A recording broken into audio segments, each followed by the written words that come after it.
If you're watching on Facebook, you probably notice a little something different here. Well, this is Tri-Cities Sports Now. We do things different here.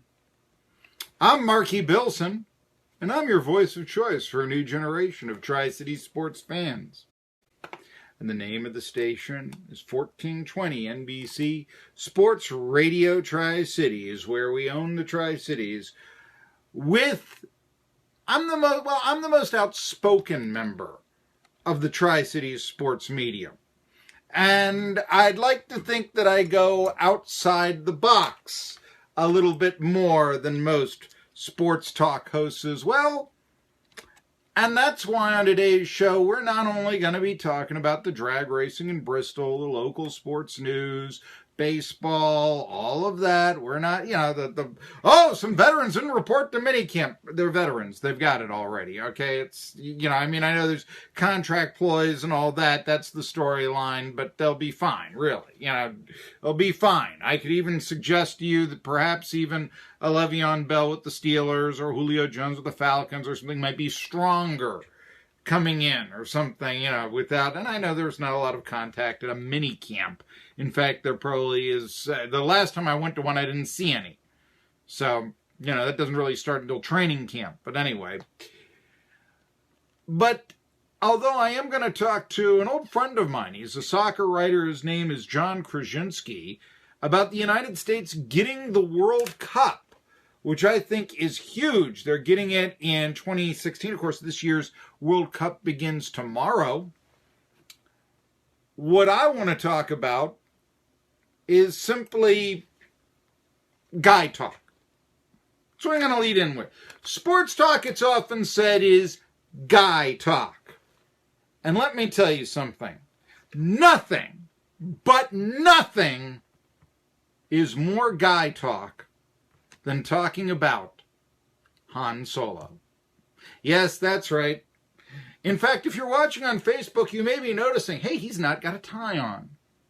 Billson, why, he's wearing a black leather jacket. It's the closest I could come to Han Solo wear. Didn't have the vest in, got the white shirt, Imperial, pilot pants. No, you're not going to see that anyway. That sort of thing. Gotta admit, I sold my toy blaster for about $100 in a time of need and maybe weakness a while back.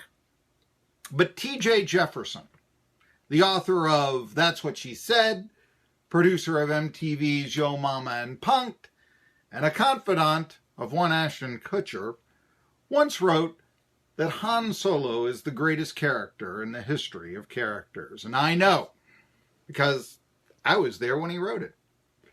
Also happens to be right. Luke Skywalker, too naive. Princess Leia, too female. Obi-Wan, too old. R2-D2, too cute. C-3PO, too annoying. Darth Vader, too evil. Even if you like evil. Even if you're an AC/DC fan like me. Into evil, you're a friend of mine. Why doesn't ETSU play that coming out to the games anymore? Well, Darth Vader just goes above and beyond, that sort of thing. But Han Solo is just right. He's a man's man. And for more than 40 years, Star Wars has somehow remained relevant. I want you to think about that. When I saw it for the first time, I had yet to attend first grade. Go to the toy department. Any department store right now. You're going to find that Star Wars is as relevant as ever. What I loved as a boy is still beloved by the children of this generation. Star Wars is keeping Generation X young well into our 40s. So why is it then that Solo, a Star Wars story, why is it that Solo is underperforming at the box office? Why is that? And there are all sorts of theories. Came out too soon after The Last Jedi seems to be probably the most popular one. But the real reason is we just can't get over the fact Harrison Ford isn't playing Solo. And for all intents and purposes, it's the first time we've really ever seen one of the main Star Wars characters portrayed by another actor. And that's rattling. It really is. Now, this isn't to say that Alden Ehrenreich doesn't do a good job. He does. In fact, some fans can get around the lack of physical resemblance because he gets a lot of the physical characteristics right. Give you that classic solo pose, the doorway, leaning to the side, blaster at the hip. Yeah. Oh, yeah. Ehrenreich's got that. But whereas Ford's solo is sly, Ehrenreich's really isn't. He's more of just a bluffing liar.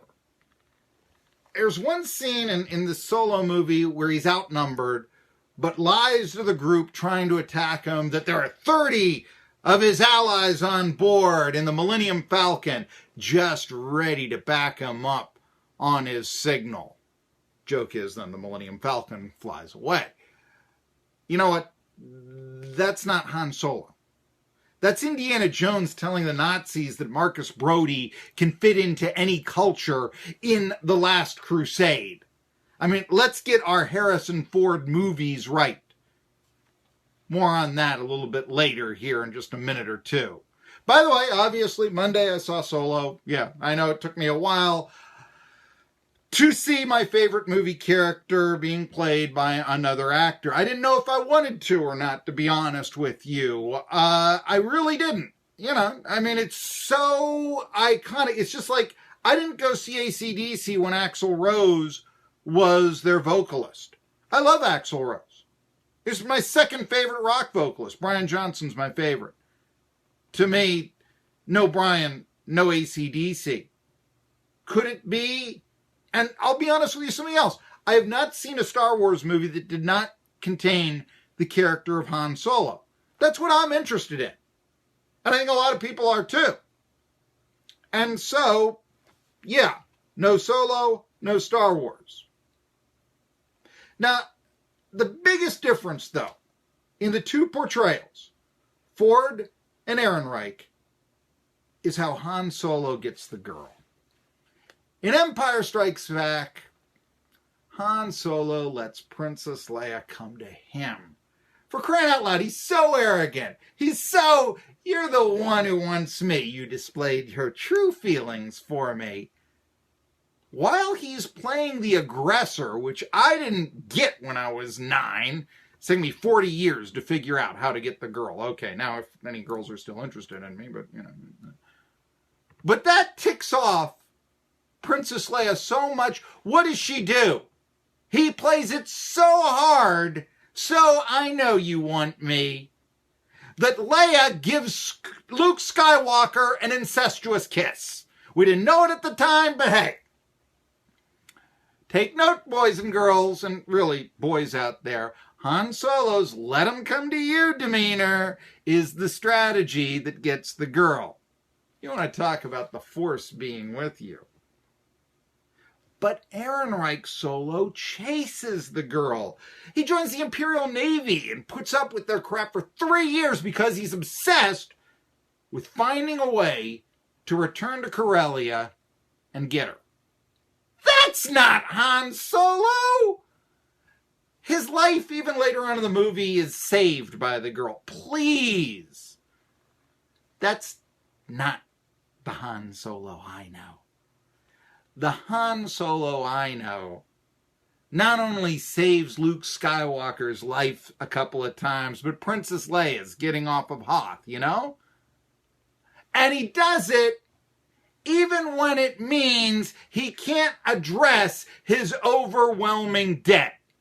When the warp drive on the Millennium Falcon fails among heavy TIE fighter and Imperial cruiser fire, all he does is pilot the Millennium Falcon into an asteroid field, sneering at the 3,720 to 1 odds of survival, overcomes not only that, but actually getting eaten. He's then betrayed by an old friend, becomes the only known person in the history of the universe to survive suspended animation, is freed of his debt, even though he's blind, saves Lando Calrissian's life, by shooting the tentacle with the blaster, even though he can't see, regains his sense of sight, and then, moving way up in class, overcomes his background as a street urchin and a spice smuggler to marry into intergalactic royalty.